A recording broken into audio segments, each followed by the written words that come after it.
Welcome everybody to Philosophy 101, What Does It Mean to Be Human? In this first video, I'm just going to take you through the syllabus and explain some of the nuts and bolts aspect of the course and tell you a little bit about my expectations and also what you can expect to learn about in this class. So first, you'll see that here I'm on the Moodle page for our course and I'm in the General Course Information and Resources area. And so the first thing I would say is if you have any questions pertaining to, in a general manner of speaking, right, where can I find information for a question I might have, when is an assignment due, what reading should I do, etc., this area will be your first place to go. And the main reason for that is because it does contain the course syllabus, which you can find right here. So here's the syllabus, click on that, we'll bring it up. And largely in this video, I'm going to spend our time here going over this document. Okay, so first let's make a couple of introductory points. So my name is Ryan Pollock. You can call me Dr. Pollock or Professor Pollock, that would be fine. Secondly, in terms of office hours or meetings or appointments, what should our protocol be there? Well, because this is an online class, obviously, and in fact, I actually live in Michigan, so I'm not in Montana, I'm not even in the same time zone. Of course, physical meetings will not be able to occur. That being said, however, I realize it's very important to emphasize up front that there are multiple ways that you can get in touch with me, and I am very much available to help you with any questions you might have about what's required of you, or if you just want to discuss the course material further. So there are a couple ways to get in touch with me. The first way would, of course, be my email, which I've listed here, ryan.pollock@uprovidence.edu. But if you want a more substantial meeting, then you should email me and request to have a virtual meeting through the Moodle Collaborate online meeting room. And I'm happy to do that as well. If you have any questions, or again, as I said, just want to discuss some of the points you're interested in the material a little further in more of a face-to-face format. So how would you do that? Well, first you would email me, we'll set up an appointment. I find that to be more helpful, especially in an online learning environment, than having set office hours. So know that although I'm not having set office hours, there are many times throughout the week in which I can be available. So if you give me advance notification, we can certainly find some time to meet. So let's say you've emailed me, we've established a time which we're going to meet. How will this actually happen? So if you go back to the Moodle page, and we're in the General Course and Information and Resources area, scroll down, this link right here, the Collaborate Online Meeting Room link, if you click on this, then it'll take you to the Collaborate Online Meeting Room, and you'll see right now it's empty.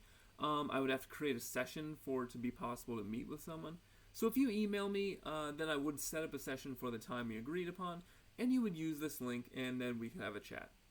Okay, so just up front, it is important to know that I am willing to meet, am willing to answer your questions. I know specifically in an online learning environment, it can feel somewhat alienating, somewhat distancing. It's easy to not feel as connected to the class when you're not having the physical presence of an actual classroom. But I really want to do whatever I can to mitigate that, and so I want to be an active presence in the course. Okay, so that's some basic points about how to get in touch with me.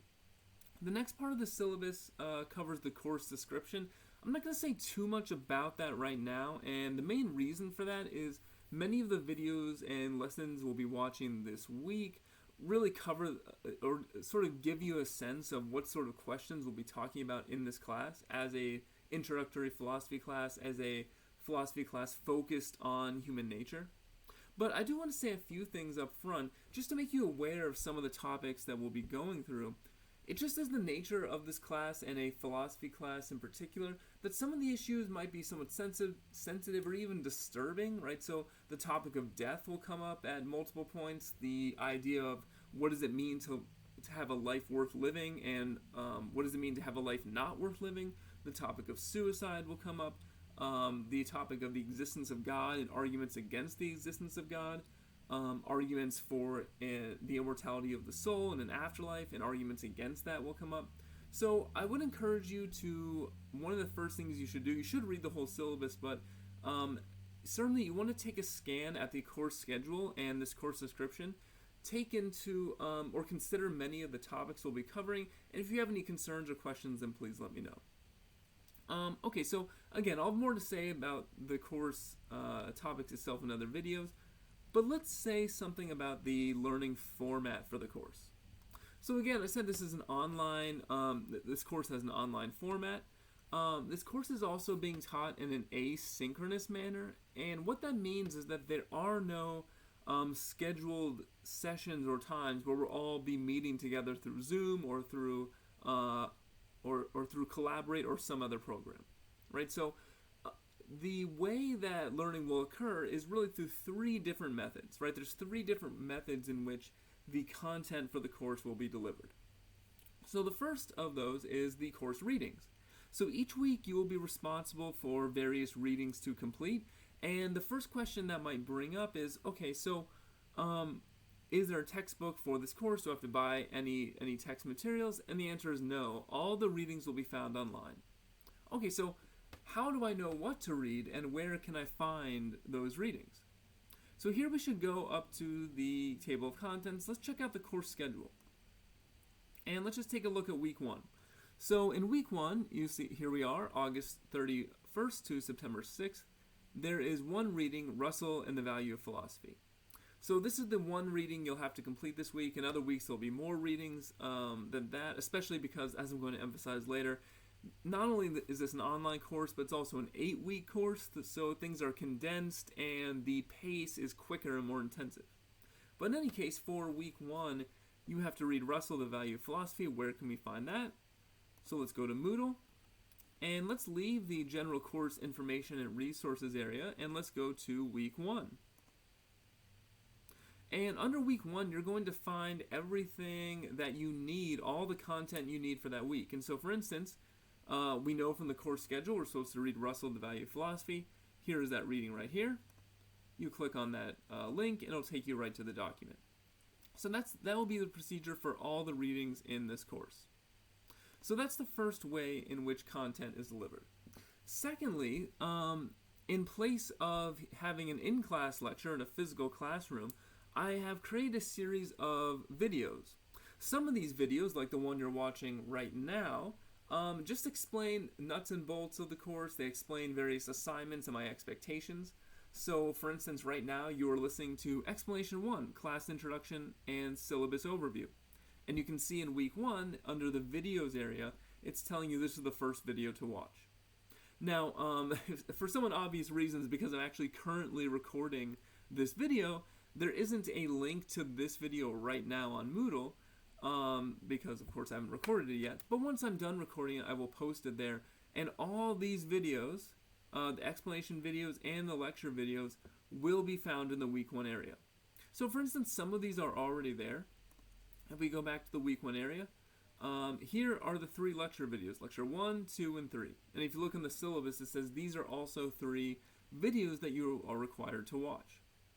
So where does it take you when you click on these links? Well, let's take a look. So where it will take you to is my YouTube channel, RCP Philosophy, and specifically it will take you right to the link for that specific video. So here, currently you're watching the video Philosophical Questions and the Purpose of Argument, and all the videos will be, all the links on Moodle will take you here. So one thing to say is also, if you want to get notified of various videos I create as I create them, because I'm currently finishing up I think I'm through roughly 50 to 60% of the lecture videos for this class currently on August 27th. But if you want to be notified when new videos are created and I upload them, go ahead and subscribe to my channel. Or if you just want to even see videos for other courses I'm teaching, if your appetite for philosophy is just that insatiable, you can go and subscribe. You can see all my videos there. There's one other way to access the videos for my course, and that would be from the course schedule directly itself. So you notice that in blue, I have lecture 1, 2, and 3. That means that these are links. So if you just click on lecture 1,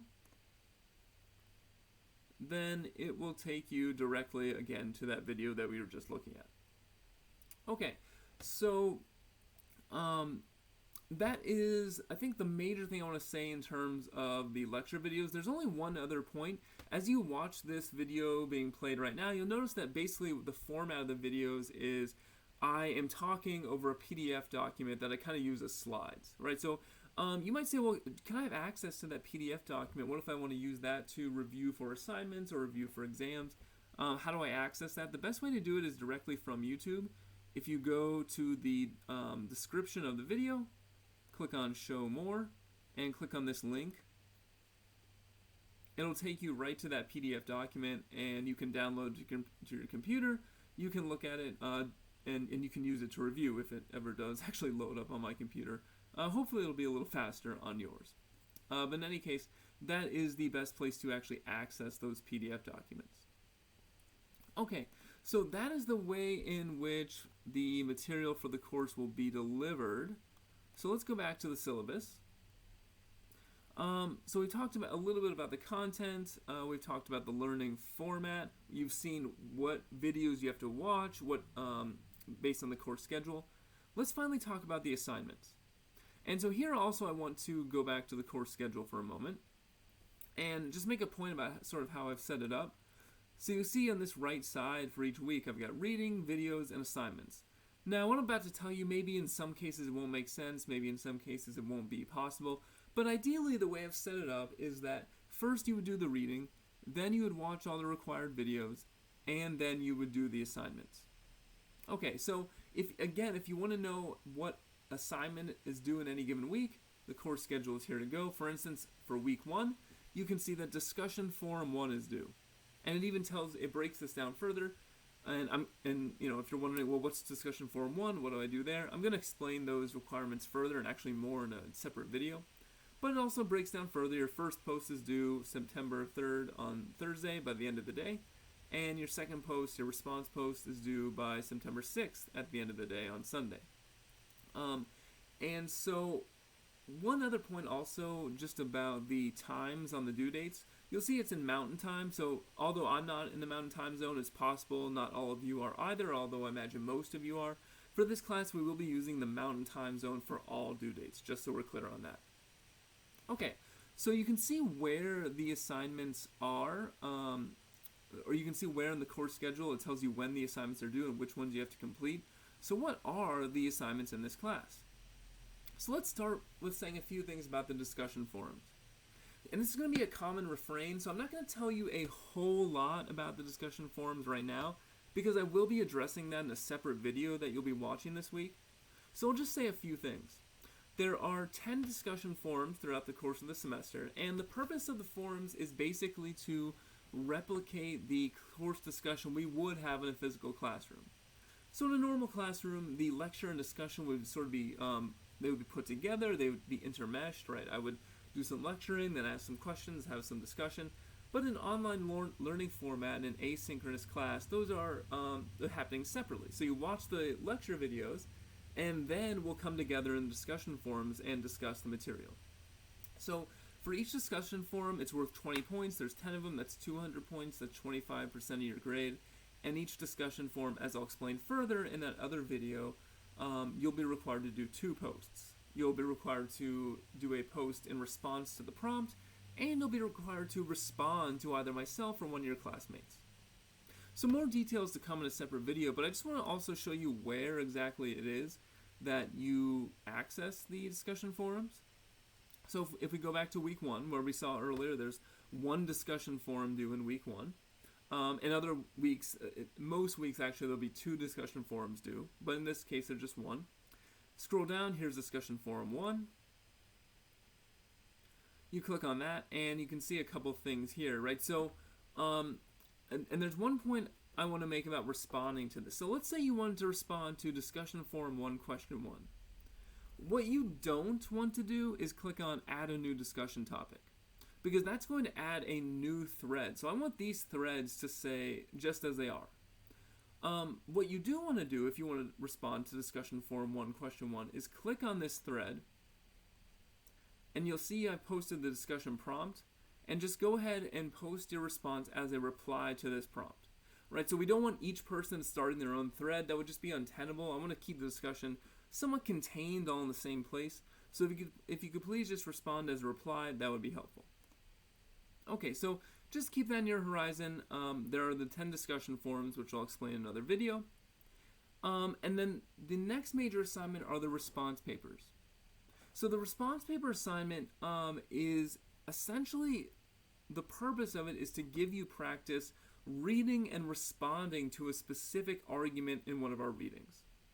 Okay, so how this will work is that there will be a specific set of prompts that you can choose from for the response papers. Those prompts will identify a specific argument to respond to, and then you'll write about it in your paper. And as you may have guessed, I'm not going to say too much about that here because more details will be forthcoming in a separate video about response papers, but I will make a few points. So first, there are 4 response papers in this class. Each is worth 50 points, and so that's 200 points, or again, 25% of your total grade. And if we go down to the course schedule, again, you can see when these are due. So week 1, there's no response paper due.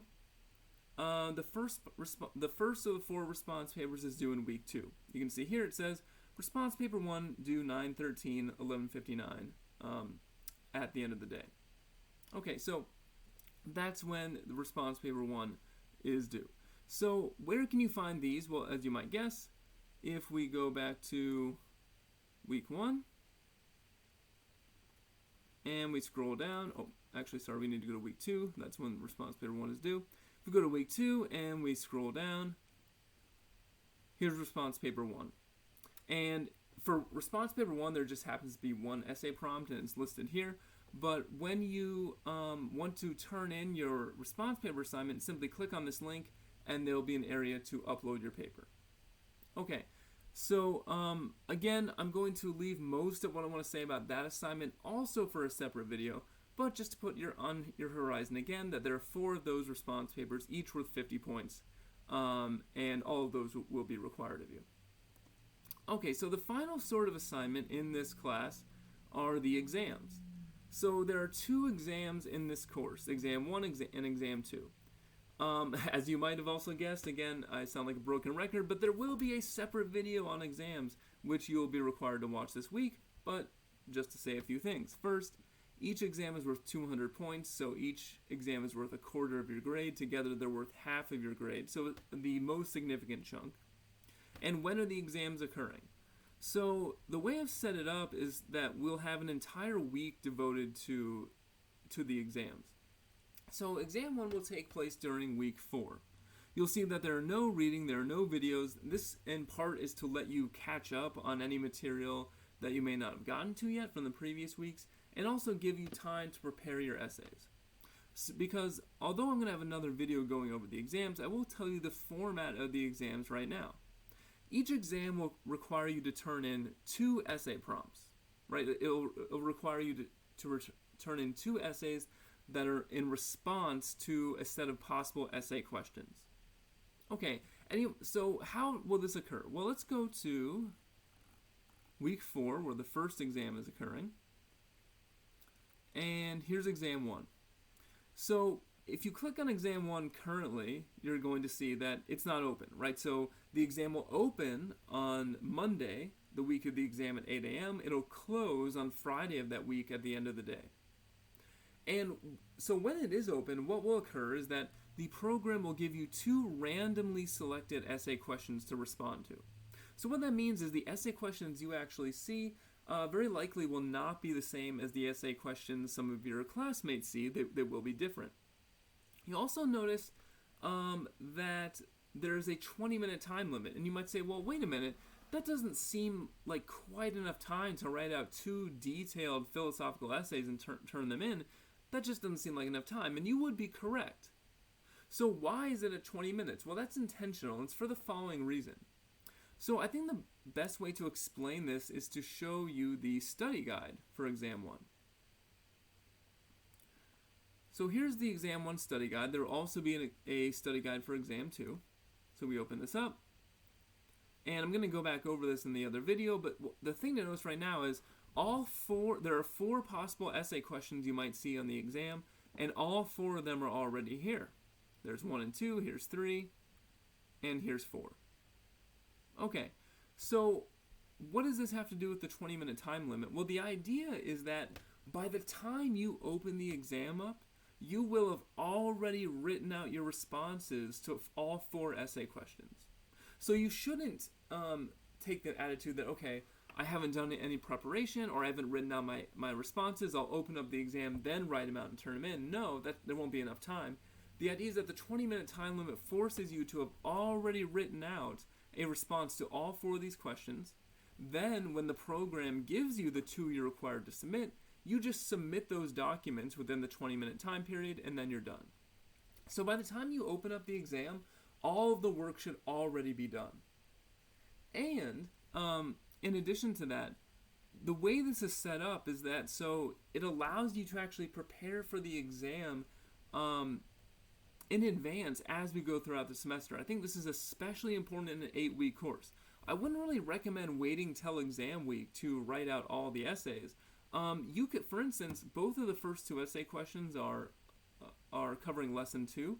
So once we cover lesson 2, you could go ahead and write these out, and then by the time we get to exam week, you are simply, putting on the finishing touches, revising your work, adding some further explanation, things like that. But I've set it up to where most of the work can be done by the time you get to the exam week. Okay, so that gives you a sense of what you'll be seeing from the exams. Again, I'm going to have another video on this, so I won't say too much more here. But yeah, so that is in general how the exams will work. So again, there are 200 points, 2 essay questions. Each essay question is worth 100 points.